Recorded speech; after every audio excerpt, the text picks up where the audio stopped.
Sementara di sisi lain, dalam sebuah ruangan luas bergaya klasik nan mewah, ruangan itu berlatar dinding putih dipadukan abu-abu dengan pencahayaan lembut dari lampu gantung di tengah-tengah plafon membuat kesan elegan. Ditambah furnitur meja, ranjang, dan sofa yang satu set, juga pernak-pernik lainnya menambah suasana nyaman menenangkan dalam ruangan tersebut. Di ruangan itu terlihat seorang pria yang mengenakan piyama biru malam tengah terduduk di sofa, tampak fokus membaca buku. Dia memiliki wajah yang begitu tampan 11-12 dengan sigeran.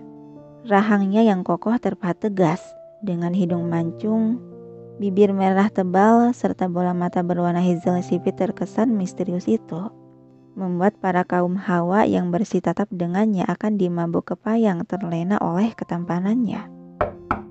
Suara ketukan di pintu tak mengalihkan perhatian dia dari buku yang sedang dibacanya. "Agnus," kata seorang wanita dari luar. "Masuk," perintah dia dengan pandangan tetap pada bacaan. Pintu itu terbuka yang memunculkan sesosok wanita parubaya cantik berpiyama peach. Dengan anggun dia berjalan menghampiri lelaki yang terduduk di sofa. "Kau masih baca buku?" Sahutan seadanya dari lelaki tersebut masih dengan pandangan fokus membaca. Wanita parubaya itu mendudukkan diri di sisi kosong sofa bersebelahan dengannya. "Minggu depan akan ada pesta perayaan tahunan di perusahaan." Yang dibalas jawaban acuh dari Agnus dan tetap membaca. "Kau belum tahu wanita yang dinikahi Geranum, kan?" Ibu Azalea melirik lelaki di sebelahnya, menunggu reaksi yang akan ditunjukkan. Namun Agnus tampak tak tertarik dan tetap membaca buku seakan mengabaikan keberadaan orang lain di sana. Hela napas pelan Ibu Azalea merasakan nyeri di hati karena diabaikan. "Datanglah ke pesta itu dan sapalah mereka," kata dia sembari meletakkan 2 amplop ke atas meja lalu beranjak dari duduknya. Dia melangkah keluar ruangan meninggalkan suasana hening lagi. Sepergian Ibu Azalea, barulah bola mata Agnus melirik ke arah amplop yang ditinggalkan. Dia menutup buku dan meletakkannya ke atas meja lalu beralih mengambil salah satu amplop tersebut untuk dibuka isinya. "Liliana Permatasari?" Celetuk Agnus terdengar terkejut melihat nama yang tertulis di samping nama Geran. Dengan tergesa dia menyambar amplop satunya dan mengeluarkan isinya. "Lili? Tidak." Kedua mata Agnus melotot saat melihat lembaran foto gadis yang dipotret secara diam-diam itu terlihat familiar. Tangan dia sampai gemetar oleh saking terkejutnya karena memang gadis itu sangat dia kenal. "Lili? Bunga liliku?" Gumaman ketidakpercayaan Agnus. Pagi hari telah tiba. Di atas ranjang king size itu terlihat 2 sejoli masih terbaring di bawah selimut, dengan badan tanpa sehelai pakaian pun. Setelah semalaman menerkam sang istrinya, Geran baru saja tertidur di sepertiga malam. Berbeda dengan Liliana yang tubuh dan hatinya serasa remuk redam. Dia tampak meringkuk dengan bahu bergetar oleh tangisan yang tertahan. "Kenapa aku selemah ini? Seharusnya aku lebih memohon agar dia tidak melakukannya. Kalau sudah begini, dia pasti akan langsung menceraikanku. Bagaimana aku harus bilang sama keluargaku jika dia beneran mengusirku? Akan seperti apa tanggapan orang-orang di desa terhadap keluargaku kalau tahu bahwa aku dibuang suami karena sudah tak suci? Aku gak bisa membiarkan papa sama mama menderita. Ini semua kebodohanku." Cara-cawan Liliana disertai isak tangis yang terdengar pilu.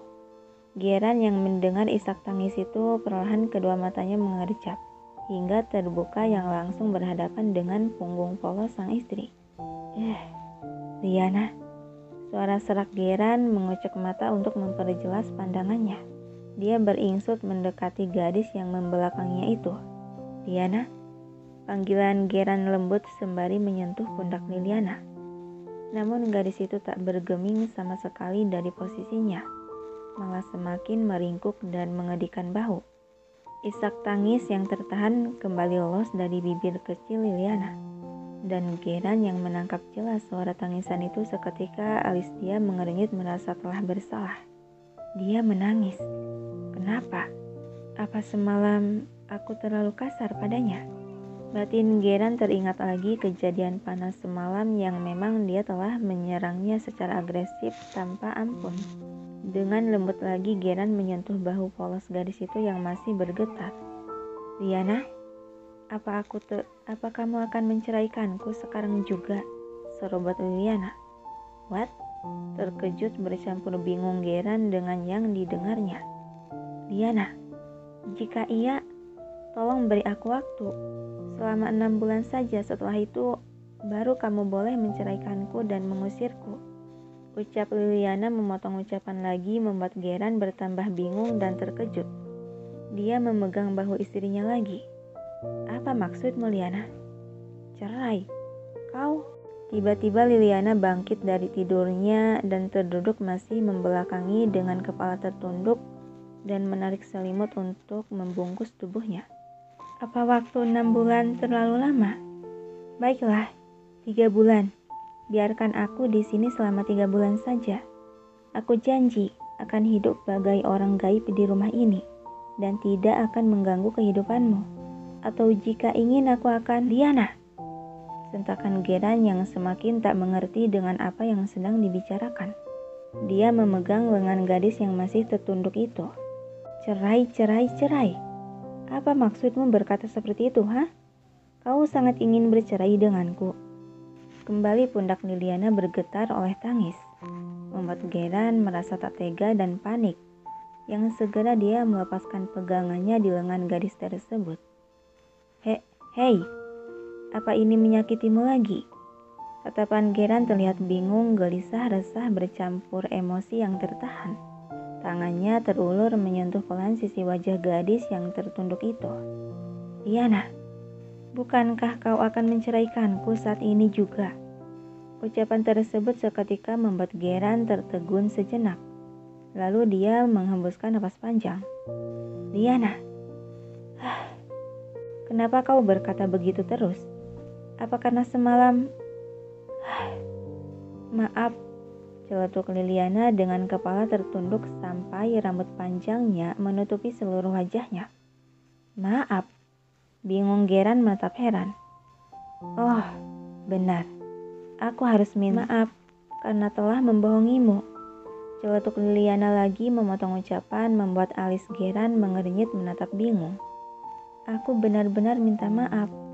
Tapi sungguh, aku tidak bermaksud membohongimu. Karena sedari awal kan, aku sudah memperingatimu untuk tidak menikahiku.